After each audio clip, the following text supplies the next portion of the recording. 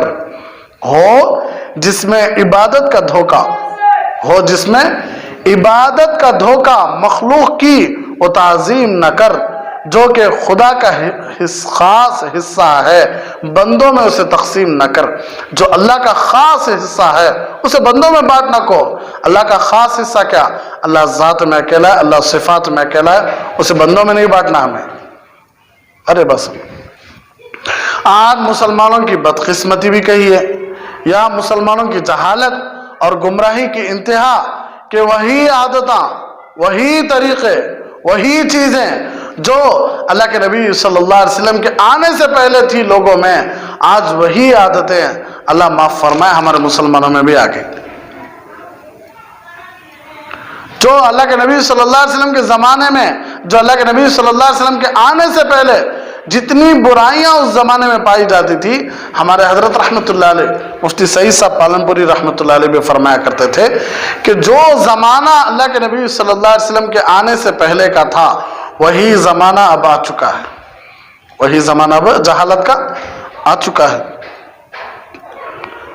تو جو وہ کام کرتے تھے جس کی وجہ سے اللہ کے نبی صلی اللہ علیہ وسلم اور صحابہ رضی اللہ عنہم ان کو مشرک قرار دیتے تھے، وہی کام آج مسلمانوں میں، بلکہ آج کل پڑھے لکھے لوگوں میں، زیادہ تعلیم یافتہ لوگوں میں اور علم و دانش کے دور میں رائج ہو گئے، اور مسلمان اس کو برا بھی نہیں سمجھتے۔ غلط تو غلط ہے بھائی، غلط کو جب تک آدمی میں غلط کر رہا ہوں یہ دل میں رہے گا، انشاءاللہ اللہ کی ذات سے امید ہے اللہ اسے مرنے سے پہلے توبہ کی توفیق دے دیتی۔ اگر ایک آدمی غلط کو غلط ہی مان رہا نہیں انہیں توبہ کرتا اس کام سے نہیں کرتا۔ کبھی قبروں کو سجدے کرتی، کبھی قبروں کو سجدے کر رہی، کہا جا رہا ہے تو تعویلیں بنا رہی، ہمیں تعظیم کا سجدہ کر رہی، ہمیں رب مان کو سجدہ کرے نہیں، ہمیں عزت میں سجدہ کر رہی، ہماری وہ نیتیں نہیں، ہماری یہ نیتیں نہیں، لیکن سجدہ تو ہو رہا ہے قبروں کے سامنے۔ اور کبھی بزرگوں کی قبور کے سامنے، بزرگوں کی قبروں کے سامنے ماتھے ٹیکے جا رہی، ماتھے ٹیک رہی، نظریں چڑھا رہی۔ جو نظریں کبھی کبھی بتوں پر چڑھائی جاتی تھی وہی آج قبروں کے لیے وقف ہو گئی۔ وہ سجدے جو پیکر محسوس کے سامنے ہوا کرتے تھے وہی آج قبروں کے سامنے کیے جاتے ہیں سجدے۔ جس طرح مشرکین اللہ کے ساتھ شریک ٹھہراتے تھے، اسی طرح آج کل کے بہت سارے بھولے بھولے مسلمان ایسے ہیں جو اللہ کے ساتھ شریک ٹھہرا رہے ہیں اور اپنی عبادت، اپنے اعمال، اپنے افعال اللہ کے لیے خاص نہیں کرتے، جو شریک گمراہی اور ضلالت ہے۔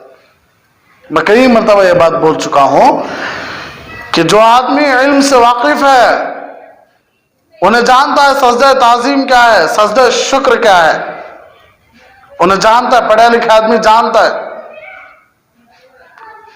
کئی سارے لوگوں کو میں خود دیکھا ہوں کہ سفر میں ان کو 4 رکعت نماز پڑھتی، انہوں 2 رکعت نماز پڑھنے کے بجائے کتنے رکعت پڑھتی؟ 4 رکعت، مسافر ہو کو۔ سفر کی جو حد ہے کلومیٹر کا جو طے کریں گے علماء 15 دن کے اندر، اور 70 پر 8 کلومیٹر سے جو دور جانے والا ہے وہ کیا کرنا؟ 4 کے بجائے 2 پڑھنا۔ لیکن آج کل اتنے سارے مسلمان ایسے گھرانے ہیں جن کو 2 رکعت پڑھنا معلوم ہی نہیں ہے،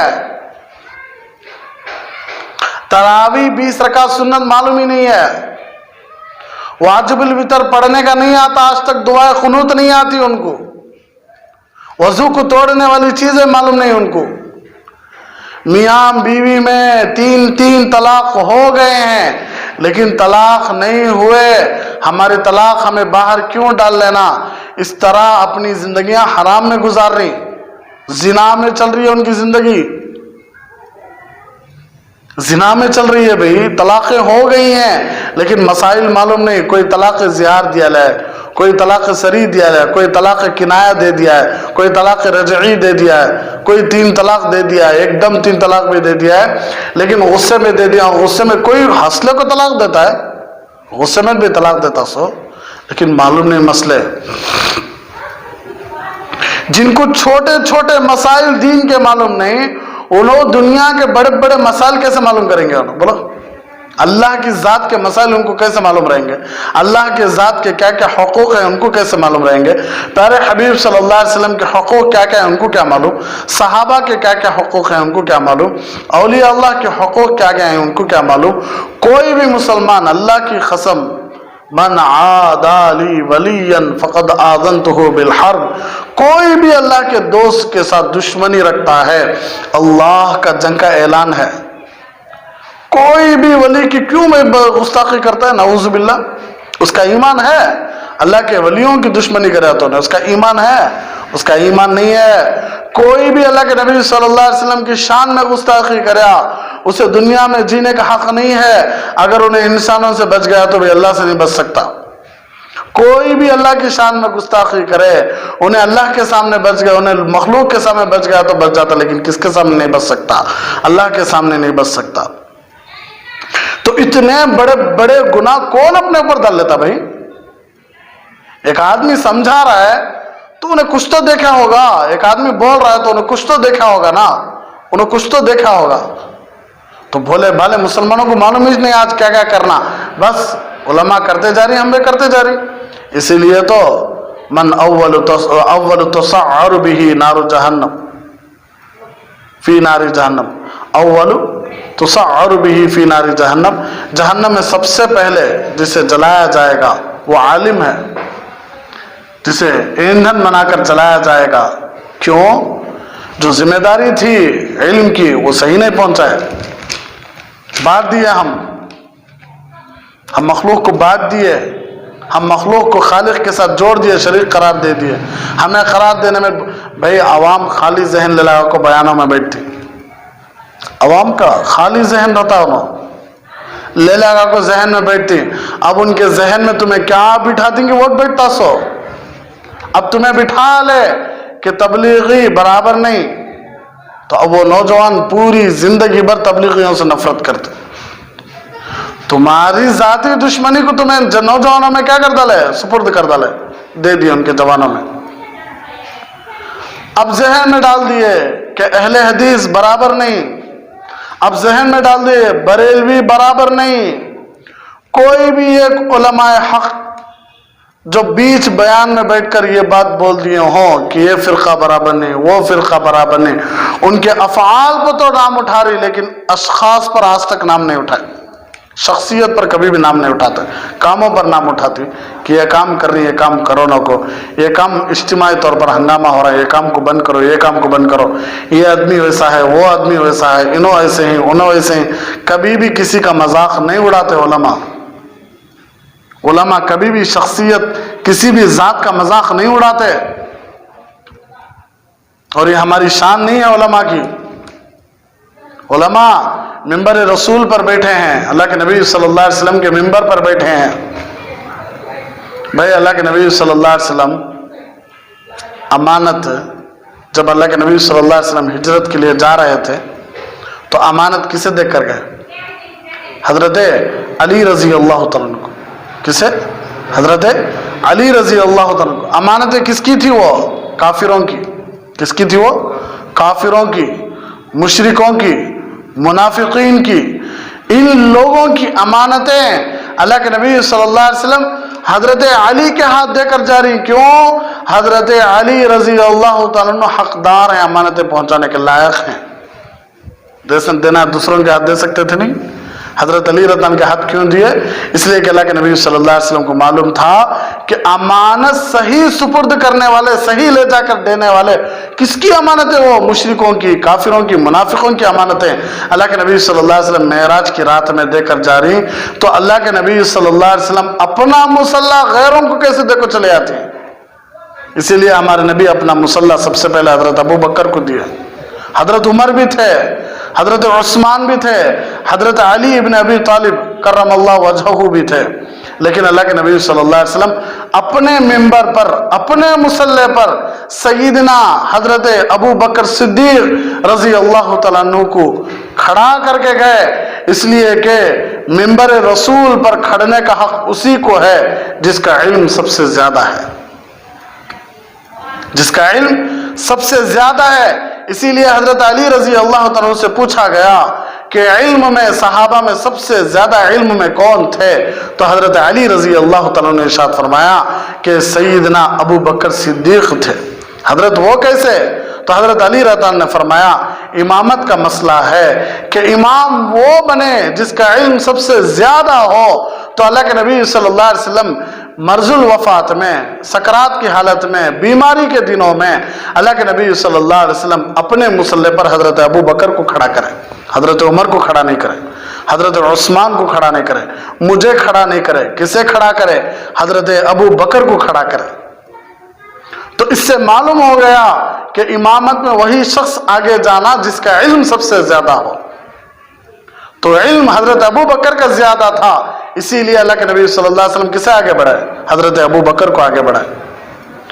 تو یہ علم کا مقام، یہ منبر رسول، یہ منبر، یہ محراب، یہ علماء کا حق ہے۔ چند نوجوانوں کی وجہ سے، چند اپنی دین کو دنیا کے بدلے بیچنے والوں کی وجہ سے اللہ کے نبی صلی اللہ علیہ وسلم کی منبر کا، اللہ کے نبی صلی اللہ علیہ وسلم کی محراب کا مذاق ہو رہا ہے، توہین ہو رہی ہے کہ محبت کا پیغام نہیں، نفرتوں کا پیغام بانٹا جا رہا ہے۔ مجھے کیا حق ہے صحیح اور غلط بولنے کا؟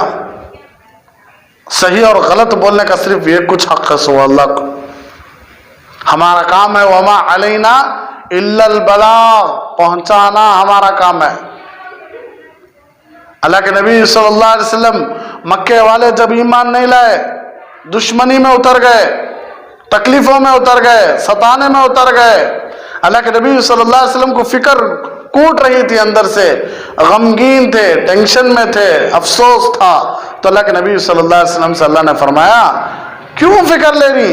ایسا معلوم ہو رہا ہے کہ آپ فکر کرتے کرتے اپنی جان کو ہلاکت میں ڈال دیں گے۔ آپ گھبراؤ نہیں، آپ کا کام بس پہنچانا، آپ پہنچاؤ۔ لکم دینکم ولی دین، پہنچو بس۔ ٹینشن لینا کو ہدایت اور ہدایت نہیں دینا اور میرا کام ہو۔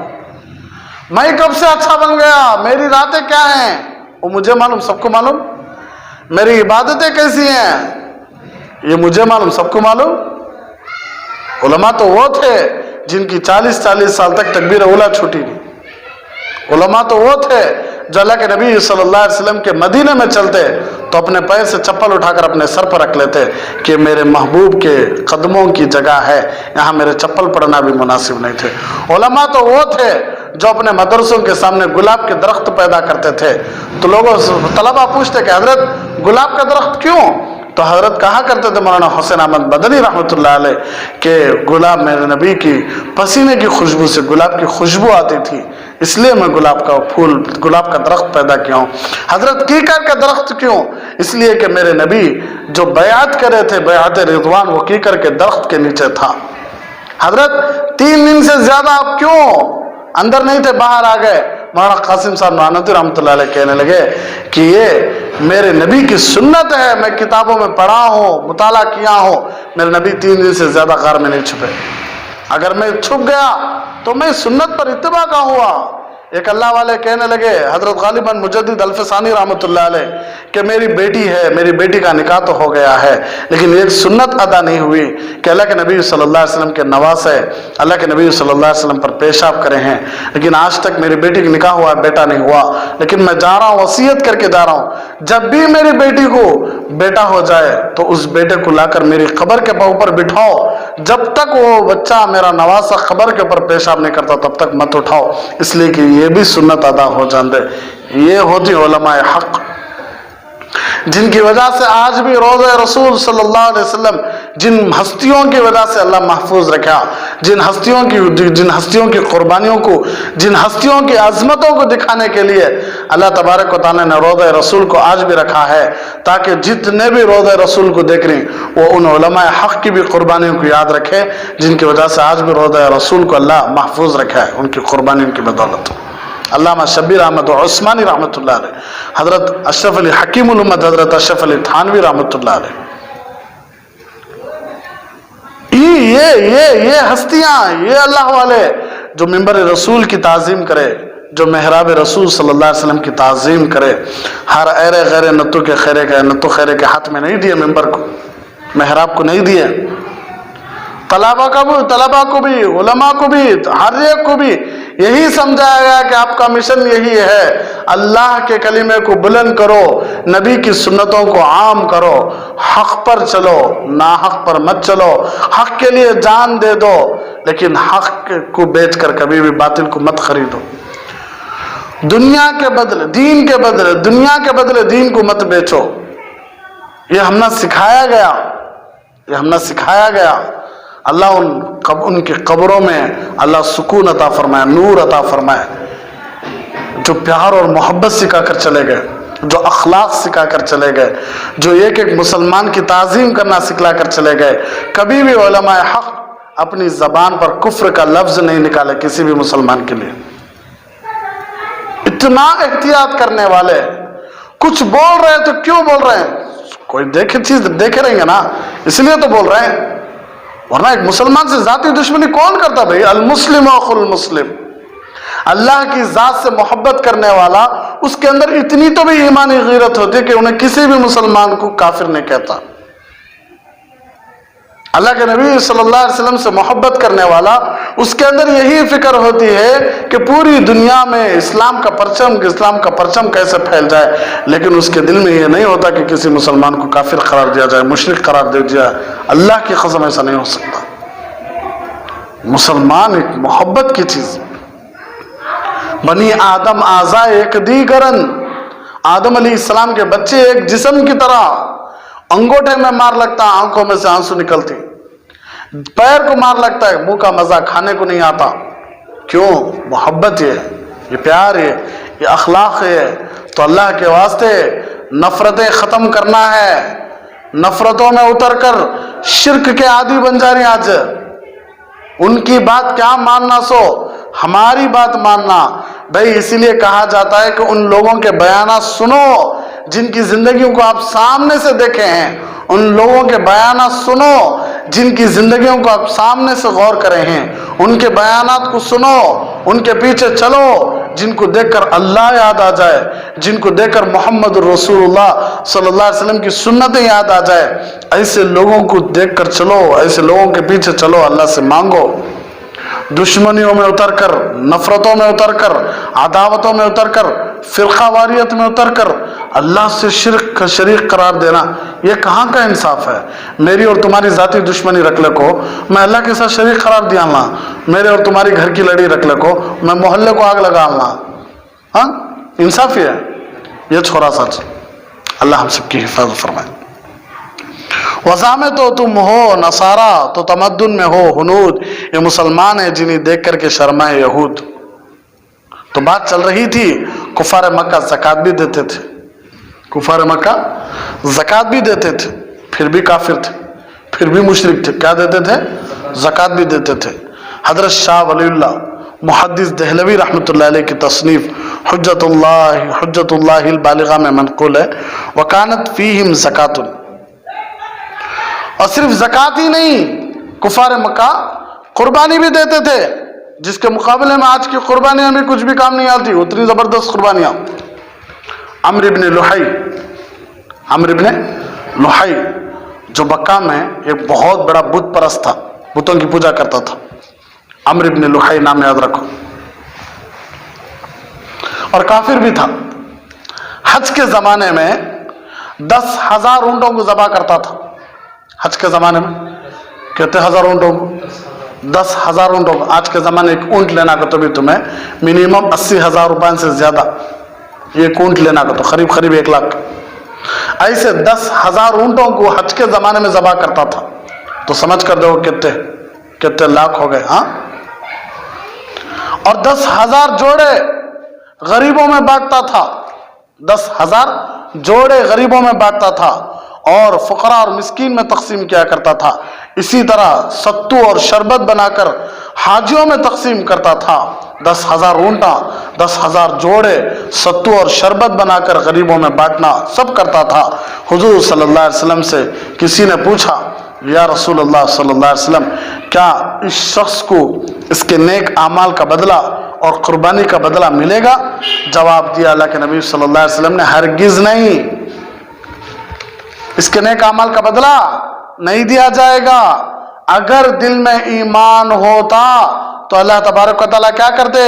اسے بدلہ دیتے، لیکن اس کے دل میں ایمان کی چنگاری نہیں تھی، ایمان کا نور نہیں تھا، کفر تھا، شرک تھا، تو اللہ تبارک و تعالیٰ اس کے پورے اعمال کو دنیا ہی میں دے دیے، یعنی اس کی عمر دراز دے دیے، اسے مال میں اور زیادہ دولت دے دیے، جو بھی دینا تھا اللہ دنیا میں دے دیں گے، کہاں نہیں دیں گے؟ آخرت میں اس کا کوئی حصہ نہیں، اس لیے کہ صرف اللہ رحیم ہے، آخرت میں رحمان نہیں ہے۔ صرف وہاں وہی لوگ کامیاب ہوں گے جن کے اندر رائی کے دانے کے برابر ایمان ہو۔ رائی کے دانے کے ہوتا ایمان بھی نہیں ہے تو انہیں گئے کام سے گئے۔ کافر اور مشرکوں کو تو بالکل بات نہیں۔ امتاز اليوم ایھا المجرمون، ہٹا کر کھڑا کر دیا جائے گا آج مجرموں کو، بازو کھڑو۔ دو جماعتیں میں ہی، ایک جنت میں جانے والی، ایک جہنم میں جانے والی۔ تو اب جنت میں جانے والی متقیوں کی، عبادت گزاروں کی، مجرموں کو بازو ہٹاؤ گے تو اب کہاں جانا سنا؟ جہنم میں دو چیز نہ، تیسرا کون سا تو بھائی کیا نہیں۔ اللہ ہم سب کی حفاظت فرمائے۔ سمجھا رہا ہے؟ شاید دنیا ہی میں اللہ تبارک و تعالیٰ مال و دولت میں برکت دے دے، عمر درازی کی صورت میں بدلہ دے دے، لیکن اس کا آخرت میں کوئی حصہ نہیں۔ حالانکہ کیا بھئی 10,000 اونٹاں، 10,000 جوڑے، ستو شربت حاجیوں میں تقسیم، کتنا بڑا نیکی کا کام کوئی کرتا آج؟ لیکن اللہ کے نبی صلی اللہ علیہ وسلم بول دیے دل میں ایمان نہیں تھا، اس لیے سب بیکار۔ حکیم بن حزام رضی اللہ تعالیٰ عنہ جو بعد میں مسلمان ہو گئے، اسلام لانے کے بعد حضور صلی اللہ علیہ وسلم سے پوچھا، حضور میں کفر کے زمانے میں جو نیک کام کیا ہوں کیا اس پر مجھے ثواب ملے گا؟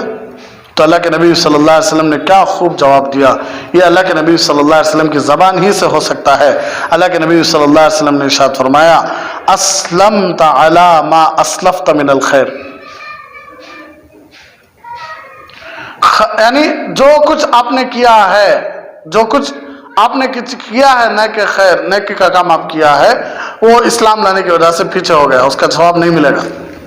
اسلام لانے کی وجہ سے اس کا ثواب نہیں ملے گا۔ اسلمت، تو نے اسلام کے جس پر تو نے خیر میں سے پیچھے چھوڑا۔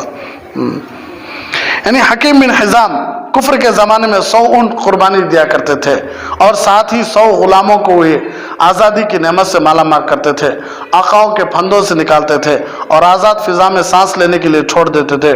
قربانی کے علاوہ اعتکاف بھی کرتے تھے، مگر اسلام نہ تھا تو سب بیکار تھا۔ سب کیا تھا؟ بیکار تھا۔ یعنی اللہ کے نبی صلی اللہ علیہ وسلم کیا بول دیے کہ قربانی 100 اونٹوں کی دیتے تھے، 100 غلاموں کو آزاد کرتے تھے، آقاؤں کے پھندوں سے نکالتے تھے، قربانی کے علاوہ اعتکاف بھی کرتے تھے، لیکن اسلام نہیں تھا تو سب بیکار۔ اسلام نہیں تھا تو سب بیکار۔ سمجھ میں آ رہا نہیں؟ عمل قبول ہونا شرط کیا؟ ایمان۔ جب حضرت عمر رضی اللہ عنہ مسلمان ہو گئے، حضور صلی اللہ علیہ وسلم سے پوچھا، یا رسول اللہ صلی اللہ علیہ وسلم، میں نے اسلام لانے سے پہلے منت مانگی تھی، اگر میرا فلاں کام ہو گیا تو اعتکاف کروں گا، اب میں مسلمان ہو چکا ہوں تو کیا اس منت کو پورا کرنا ہوگا؟ حضور صلی اللہ علیہ وسلم نے جواب دیا، ہاں اس کو پورا کرنا ہوگا۔ منت مانگے تھے فلاں کام کرتو کو، لیکن وہ کام ہو گیا تو اب میں وہ منت کو پوری کرنا، ہاں پوری کرنا، کہے گا تو اب تمہیں اسلام نہیں، منت پوری کرنا ہے۔ ابو سفیان مسلمانوں کے سخت دشمن تھے، جنگ بدر میں مسلمانوں کے ساتھ برسرے پیکر تھے، لیکن فتح نے ان کے قدم نہیں چومے، یعنی ہار گئے، بدر کی لڑائی ہار گئے نا، بلکہ شکست ان کے مقدر تھی۔ اس جنگ میں کفار کے بڑے بڑے لیڈر مارے گئے، جہنم کے حقدار ہو گئے، اور جو بچ گئے تھے وہ اگلی جنگ کے لیے تیاری کے بارے میں سوچ رہے تھے۔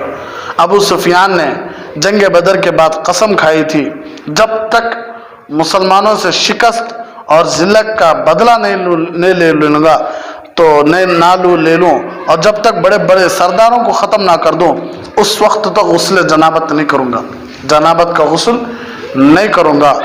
تو اس سے معلوم ہوتا ہے کہ کفار مکہ غسل جنابت کو بھی ضروری سمجھتے تھے، ناپاکی کے غسل کو بھی ضروری سمجھتے تھے، اسی لیے تو وہ قسم کھائے۔ ان کے پاس بھی تھا ناپاکی میں ایسا نہیں رہنا، کیا کرنا ناپاکی میں؟ غسل کرنا۔ اللہ معاف فرمائے، مسلمان کھڑے ہو کر پیشاب کرنے آتے، مسلمان ایک ایک نماز سے زیادہ ناپاک ہیں آج گھروں میں، عورتیں ایک ایک نماز سے زیادہ ناپاک ہیں آج گھروں میں، نہانے کے ڈر سے، گھر والے پوچھنے کے ڈر سے ناپاکی کے ساتھ پورا دن گزار دیتی، انہی کپڑوں میں گزار دیتی۔ اللہ نہ کرے موت آ گئی ناپاکی کی حالت میں، کیا حالت ہماری؟